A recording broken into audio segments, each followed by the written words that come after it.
안녕하세요, 시청자 여러분. 오늘 영상에서는 법적으로는 이겼지만 방송에서는 사라진 최강야구, 그리고 법정에서는 졌지만 시즌2로 폭주하는 불꽃야구의 역사를 다룹니다. 과연 이 싸움의 진짜 승자는 누구인지 차분히 짚어보겠습니다. 법은 이겼지만 시청자는 등을 돌렸습니다. 이 기묘한 반전의 중심에는 JTBC의 최강야구와 장시원 PD의 불꽃야구가 있습니다. 최강야구는 2월 2일을 끝으로 사실상 종영을 맞았고, 표면적으로는 재정비라는 표현이 쓰였지만 업계에서는 종료에 가깝다는 평가가 지배적입니다. 반대로 법원에서 실질적 유사성을 이유로 제동이 걸렸던 불꽃야구는 오히려 시즌2를 선언하며 더 큰 속도로 나아가고 있습니다. 이 장면은 단순한 프로그램의 성패를 넘어 한국 콘텐츠 산업 전체에 던지는 질문이 되었습니다.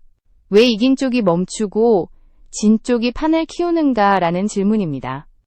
여기서 중요한 전제 하나를 분명히 해야 합니다. 이 사건은 법률 분쟁의 승패만으로 설명되지 않습니다. 과거에는 방송사 브랜드, 편성 시간, 채널 파워가 성공을 담보했습니다. 그러나 지금의 시청자는 채널보다 사람을 보고 형식보다 서사를 보며 기술보다 진정성에 반응합니다. 콘텐츠의 중심축이 플랫폼에서 창작자로 이동하고 있다는 신호가 이 사건에 분명히 담겨 있습니다. 영상이 도움이 되셨다면 구독과 좋아요로 응원해주시면 더 깊이 있는 분석으로 보답하겠습니다. 최강야구의 종영을 둘러싼 설명은 합리적으로 포장되었습니다. 올림픽 중계, 프로그램 재정비, 편성 전략이라는 단어들이 나열되었습니다. 하지만 시청자는 숫자보다 정직합니다.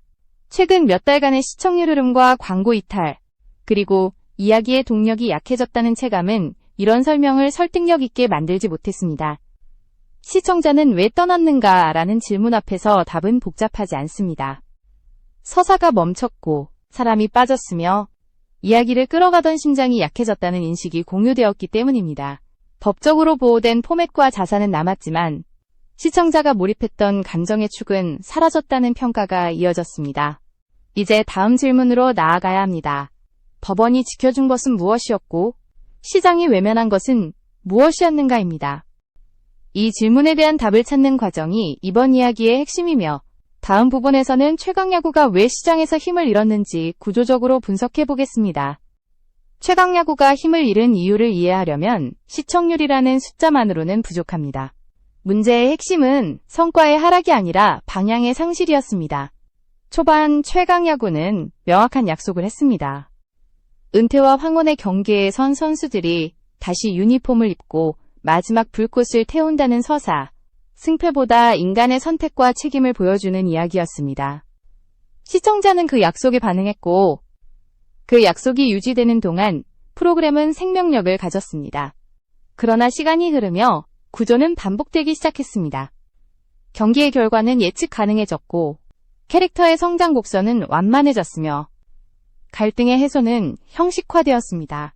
중요한 인물의 교체와 이탈이 이어지면서 감정의 축이 분산되었고 새로운 서사를 책임질 중심 인물은 충분히 준비되지 못했습니다. 제작은 안정성을 택했고 안정성은 곧 보수성으로 이어졌습니다. 보수성은 리스크를 줄였지만 동시에 긴장을 지웠습니다. 광고와 투자 환경의 변화도 영향을 미쳤습니다. 스포츠 예능의 제작비는 높고 회차가 쌓일수록 비용은 구조적으로 증가합니다. 반면 수익은 시청률과 광고 단가에 직결됩니다. 시청률이 정체되는 구간에서 광고주는 빠르게 반응했고 투자자는 회수 가능성을 재평가했습니다. 이 시점에서 종영이라는 선택지는 감정의 문제가 아니라 계산의 결과였습니다. 재정비라는 표현은 완곡했지만 산업 논리로 보면 종료가 합리적이라는 판단이 내려진 것입니다. 더 중요한 것은 시청자의 인식 변화입니다. 시청자는 프로그램이 무엇을 말하려 하는지, 왜 지금 이 이야기를 해야 하는지를 묻습니다. 최강야구는 무엇을 더 말할 수 있는가라는 질문에 분명한 답을 제시하지 못했습니다. 경기의 질이 문제가 아니었습니다. 사람의 이야기가 새로워지지 못했다는 점이 결정적이었습니다. 포맷은 남았지만 감정의 밀도는 옅어졌고 그 간극을 시청자는 즉각적으로 감지했습니다. 이 지점에서 법적 보호의 한계가 드러납니다. 포맷과 구성 요소는 보호될 수 있지만 시청자의 마음까지 소유할 수는 없습니다. 최강야구는 법적으로는 안전했으나 시장에서는 설득력을 잃었습니다. 이 간극이 바로 종용으로 이어진 결정적 요인이었습니다. 다음 부분에서는 이와 대조적으로 불꽃야구가 어떻게 감정과 여론을 중심으로 다시 가속을 얻었는지, 그리고 장시원 PD의 선택이 어떤 의미를 가지는지 살펴보겠습니다. 이제 시선을 법정으로 옮겨보겠습니다. 이번 분쟁에서 법원이 판단한 핵심은 명확했습니다. 최강야구의 포맷과 구조는 JTBC의 자산이며 불꽃야구 시즌1은 실질적 유사성이 인정된다는 결론이었습니다. 경기 진행 방식, 편집의 리듬, 화면 구성과 자막 처리, 전체적인 서사의 골격까지 포괄적으로 비교되었고, 법적 기준에서는 보호 대상에 해당한다는 판단이 내려졌습니다. 이 판결 자체를 두고 이견은 크지 않았습니다. 그러나 법적 승리가 곧 콘텐츠의 승리를 의미하지는 않습니다. 법원이 보호한 것은 규칙과 형식, 즉 외형이었습니다. 반면 시청자가 기억한 것은 외형이 아니라 그 안에 담긴 사람의 선택과 감정이었습니다. 법은 재산권을 다루지만 시청자의 몰입과 공감은 다루지 않습니다. 이 차이가 이번 사태의 균열을 만들었습니다. JTBC는 법적 판단을 통해 자신들의 권리를 분명히 지켰습니다. 이는 기업의 입장에서 보면 당연한 선택입니다. 수백억 원이 투입된 IP를 보호하고 선례를 남기지 않기 위한 전략적 대응이었습니다. 그러나 그 과정에서 메시지는 단순화되었습니다. 우리는 권리를 지킨다라는 신호가 강하게 전달된 반면 우리는 무엇을 계속 이야기할 것인가 라는 질문에는 답이 흐려졌습니다. 이 간극이 여론의 방향을 바꾸는 계기가 되었습니다. 시청자는 포맷을 소비하지 않습니다. 시청자는 이야기를 소비합니다. 이 원칙은 이번 사건에서 극명하게 드러났습니다. 법원이 인정한 실질적 유사성은 산업 논리로는 타당했지만 시청자의 감정 논리와는 어긋났습니다. 시청자의 눈에는 비슷한 형식보다 중요한 것이 누가 이 이야기를 끌고 가는가, 왜 지금 이 이야기를 하는가였습니다. 법적 판결이 발표된 이후에도 여론이 단일하게 움직이지 않은 이유가 여기에 있습니다. 결과적으로 JTBC는 법정에서는 분명한 승자를 기록했지만 시장에서는 질문을 남겼습니다. 법적으로 지킨 것과 감정적으로 잃은 것의 크기는 같지 않았습니다. 다음 부분에서는 이 틈을 어떻게 장시원 PD가 파고들었는지, 그리고 불꽃야구가 시즌2를 선택할 수 있었던 배경을 구체적으로 살펴보겠습니다. 장시원 PD의 선택은 법원의 판단 이후부터 더욱 또렷해졌습니다. 그는 물러서지 않았고 동시에 정면 충돌도 피했습니다. 불꽃야구 시즌1이 실질적 유사성으로 제동이 걸린 순간 많은 이들은 프로젝트의 종료를 예상했습니다. 그러나 장시원 PD는 이 판결을 패배가 아닌 경계선으로 해석했습니다. 어디까지가 금지이고 어디부터가 창작의 자유인지를 냉정하게 구분한 것입니다. 시즌2를 향한 전략은 단순한 수정이 아니었습니다. 그는 포맷을 비틀지 않았고 껍데기를 숨기지도 않았습니다. 대신 핵심을 이동시켰습니다. 경기의 구성보다 인물의 맥락을, 승패의 구조보다 감정의 흐름을 전면에 배치했습니다.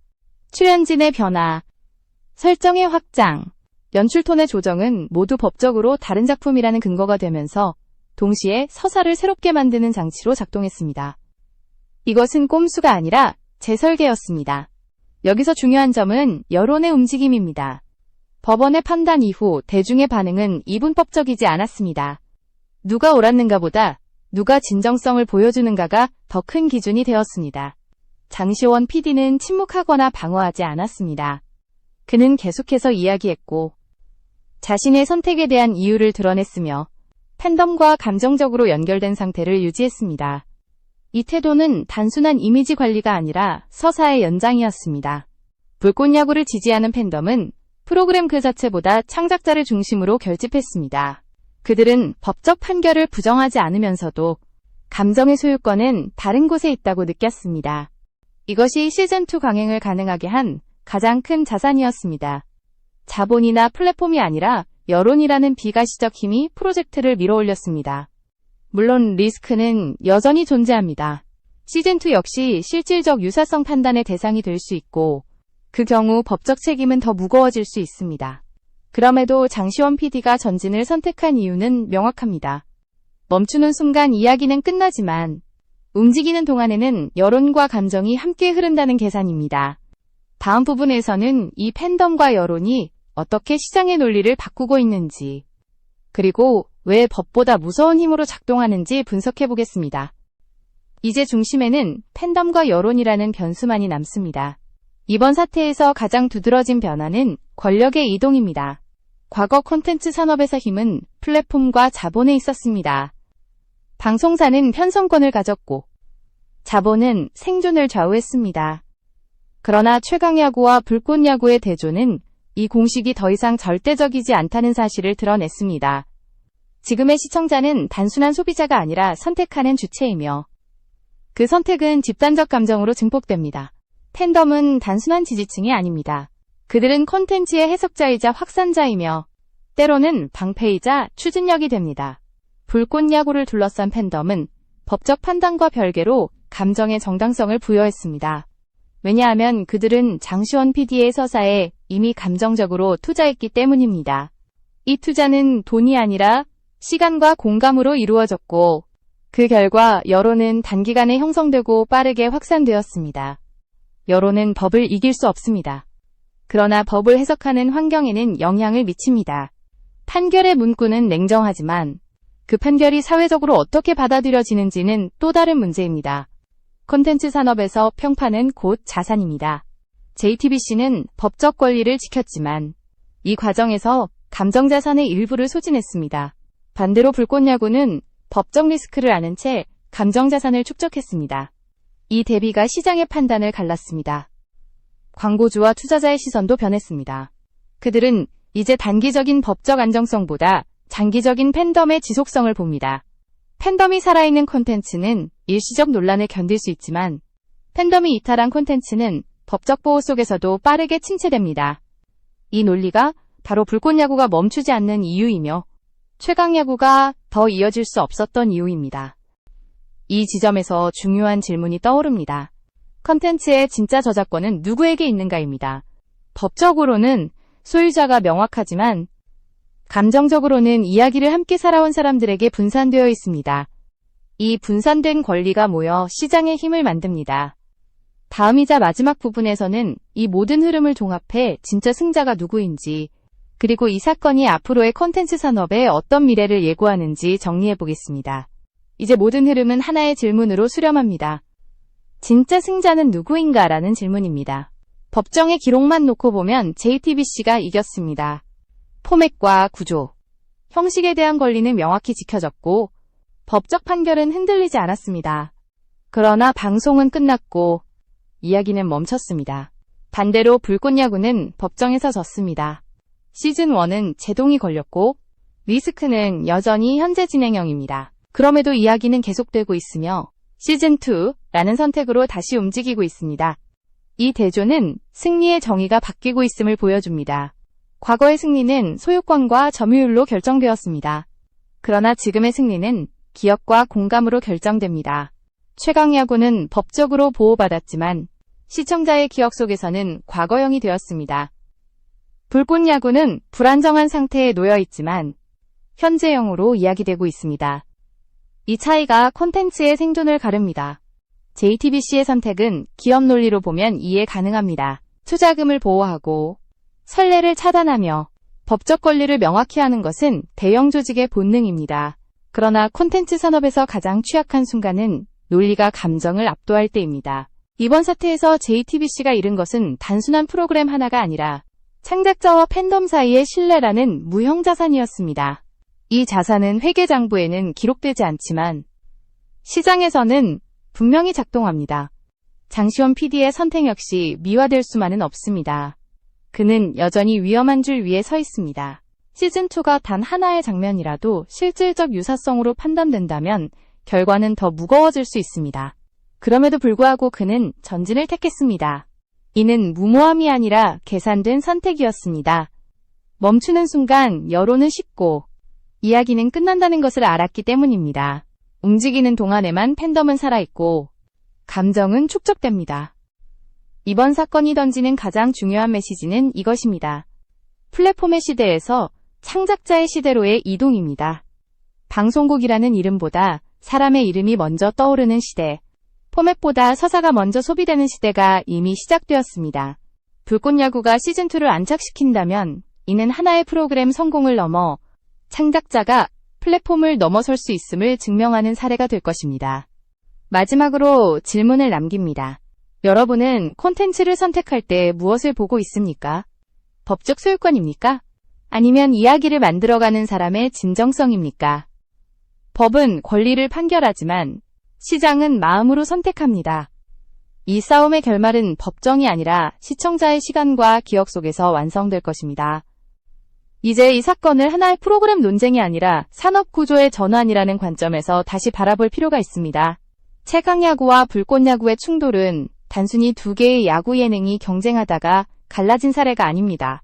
이것은 한국 미디어 산업이 오랫동안 당연하게 여겨왔던 권력 구조가 어디까지 유효한지를 시험한 사건입니다. 방송사 중심, 포맷 중심, 법적 소유 중심으로 움직이던 기존 시스템이 시청자 중심, 서사 중심, 창작자 중심의 질서와 정면으로 충돌한 첫 번째 대형 사례에 가깝습니다. 과거 방송산업에서 성공의 공식은 비교적 명확했습니다. 안정적인 편성 시간, 전국 단위 송출이 가능한 채널, 충분한 제작비, 그리고 검증된 포맷. 이 네 가지가 갖춰지면 시청률은 자연스럽게 따라왔습니다. 시청자는 선택지가 많지 않았고 방송사는 문직 역할을 수행했습니다. 무엇이 방송될지, 누가 얼굴이 될지, 어떤 이야기가 반복될지는 대부분 플랫폼이 결정했습니다. 창작자는 시스템 안에서 그러나 디지털 플랫폼의 확산과 함께 이 질서는 급격히 흔들리기 시작했습니다. 시청자는 더 이상 특정 시간에 TV 앞에 앉지 않습니다. 이야기를 찾아 이동하고 마음이 움직이지 않으면 즉시 떠납니다. 이 환경에서 플랫폼의 권위는 점점 투명해졌고 콘텐츠의 힘은 그것을 만든 사람에게로 이동했습니다.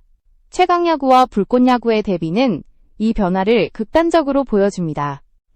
같은 야구 예능이라는 외형을 공유했지만 시청자가 반응한 지점은 포맷이 아니라 사람과 감정이었습니다. 최강야구의 문제는 실패라기보다 소진에 가까웠습니다. 초반에는 분명한 에너지가 있었습니다. 은퇴한 선수들의 마지막 도전, 감독의 고뇌, 승부의 무게가 어우러진 서사는 강력했습니다. 그러나 시간이 흐르며 이 에너지는 점차 관성으로 대체되었습니다. 서사는 반복되었고 감정의 진폭은 줄어들었습니다. 시청자는 이를 즉각적으로 감지합니다. 아무리 완성도가 유지되더라도 왜 지금 이 이야기를 해야 하는가라는 질문에 답하지 못하면 관심은 빠르게 식습니다. 이 지점에서 방송사의 선택은 냉정했습니다. 법적 권리를 명확히 하고 위험 요소를 제거하며 손실을 통제하는 방향으로 움직였습니다. 이는 기업으로서 비난받을 선택은 아닙니다. 그러나 콘텐츠 산업에서 합리적인 판단이 반드시 옳은 결과로 이어지지는 않습니다. 감정이 빠진 합리성은 숫자를 지킬 수는 있어도 마음을 붙잡을 수는 없기 때문입니다. 최강야구는 법적으로 보호받았지만 시청자의 시간이라는 가장 중요한 자산을 더 이상 끌어당기지 못했습니다. 반대로 불꽃야구의 행보는 불안정함 그 자체였습니다. 법적 패소, 방영 금지, 소송 가능성이라는 위험 요소를 안고 출발했습니다. 그럼에도 불구하고 프로젝트가 생명력을 유지할 수 있었던 이유는 하나입니다. 이야기가 아직 끝나지 않았다는 감각을 시청자에게 전달했기 때문입니다. 장시원 PD는 자신을 전면에 내세우며 창작자로서의 서사를 이어갔고 팬덤은 그 선택에 감정적으로 응답했습니다. 이 감정의 연결은 법적 안정성보다 훨씬 강력한 추진력이 되었습니다. 여기서 중요한 것은 팬덤의 성격입니다. 팬덤은 더 이상 단순한 소비 집단이 아닙니다. 그들은 컨텐츠의 의미를 해석하고 맥락을 확장하며 논쟁 속에서 편을 선택합니다. 불꽃야구를 둘러싼 팬덤은 법원의 판단을 무시하지 않았습니다. 대신 법과 별개의 차원에서 이 이야기를 계속 보고 싶다는 의지를 드러냈습니다. 이것이 여론의 힘이며 시장이 반응하는 지점입니다. 광고주와 투자자의 관점에서도 변화는 분명합니다. 그들은 이제 단기적인 안정성보다 장기적인 관계를 봅니다. 한번 형성된 팬덤은 쉽게 사라지지 않으며 플랫폼이 바뀌어도 따라 움직입니다. 반면 팬덤이 이탈한 콘텐츠는 아무리 법적 보호를 받아도 빠르게 고립됩니다. 이번 사례는 자본이 무엇을 기준으로 움직이는지를 명확히 보여줍니다. 법이 아니라 열기, 포맷이 아니라 관계입니다. 물론 이 흐름을 지나치게 낭만적으로 해석할 수는 없습니다. 창작자 중심의 시대는 동시에 불안정한 시대이기도 합니다. 플랫폼의 보호막이 사라진 자리에는 개인의 책임이 남습니다.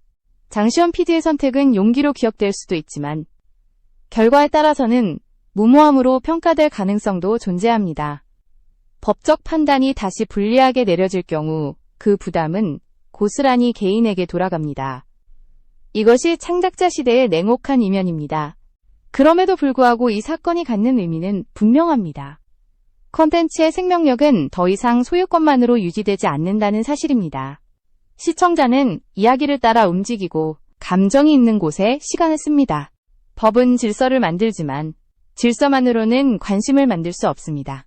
최강야구와 불꽃야구의 엇갈린 행보는 이 단순하지만 중요한 진리를 다시 한번 확인시켰습니다. 앞으로의 콘텐츠 산업은 더 많은 이런 충돌을 겪게 될 것입니다. 플랫폼은 자신의 권리를 지키려 할 것이고 창작자는 감정을 지렛대로 삼으려 할 것입니다. 그 사이에서 시청자는 선택을 통해 방향을 결정합니다. 누가 더 많은 시간을 함께 보낼 가치가 있는지, 어떤 이야기에 감정을 맡길 것인지를 스스로 판단합니다. 이 선택의 축적이 시장을 움직이고 결국 새로운 규칙을 만듭니다. 그래서 이 싸움의 진짜 결말은 아직 끝나지 않았습니다. 최강야구의 종영은 하나의 마침표이지만 동시에 질문의 시작입니다. 불꽃야구의 시즌2는 하나의 도전이지만 동시에 시험대입니다. 이 두 갈래의 길은 앞으로 수많은 콘텐츠가 마주할 미래를 미리 보여주는 예고편에 가깝습니다. 마지막으로 이 이야기는 우리 모두에게 질문을 던집니다. 우리는 무엇에 시간을 쓰고 있는가? 라는 질문입니다. 완벽하게 관리된 구조입니까? 아니면 불완전하지만 살아있는 이야기입니까? 법적으로 안전한 선택입니까? 아니면 감정적으로 설득력 있는 선택입니까? 콘텐츠의 미래는 이 질문에 대한 집단적 답변으로 만들어질 것입니다. 그리고 그 답변은 지금 이 순간에도 시청자의 선택 속에서 조용히 기록되고 있습니다.